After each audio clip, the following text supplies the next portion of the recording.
സ്വതന്ത്രനായി അദ്ദേഹം മത്സരിച്ചാൽ എത്ര വോട്ട് വരെ കിട്ടാൻ സാധ്യതയുണ്ട്? എങ്ങനെയാണ് CPM-ൻ്റെ ഒരു കാൽക്കുലേഷൻ എങ്ങനെയാണ്? അത്തരം കണക്കുകൂട്ടലൊന്നും നമ്മൾ കണക്കെടുപ്പ് നടത്തി അമ്പലപ്പുഴയിലെ സഖാക്കൾക്കല്ല അതിന് മറുപടി പറയാൻ കഴിയുള്ളൂ. ഇവിടെ അതിൻ്റെ കണക്കെടുപ്പൊന്നും നമ്മൾ നടത്തിയിട്ടില്ലല്ലോ. അതവിടെ കണക്കെടുക്കും.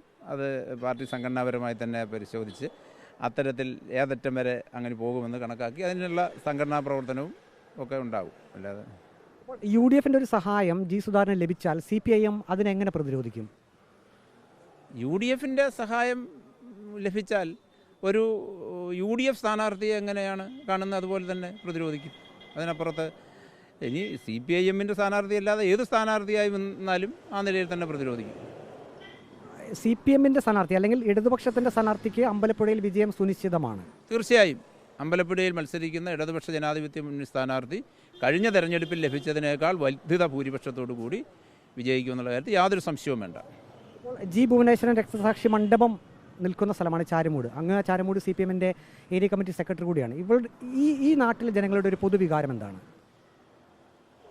ഇവിടുത്തെ ഒരു പാർട്ടി നേതാവ് എന്ന നിലയിൽ ഇവിടുത്തെ ജനങ്ങളുടെ സ്വീകാര്യത ജി സുധാകരൻ അടക്കമുള്ള ഇവിടുത്തെ പാർട്ടി നേതാക്കന്മാർക്കെല്ലാം ഉള്ളതാണ്. അത് ജി സുധാകരനും ഉണ്ടായിരുന്നു. ഇനി മുതൽ അതില്ല എന്നാണല്ലോ ഇവിടെ സൂചിപ്പിക്കുന്നത്. ഇന്നലെ നടന്ന പ്രകടനമടക്കമുള്ള കാര്യങ്ങൾ അത് വിളിച്ചു പറയുന്നതായിരുന്നു. ഇവിടെ ഭുവനേശ്വരൻ്റെ രക്തസാക്ഷി മണ്ഡപമാണിത്.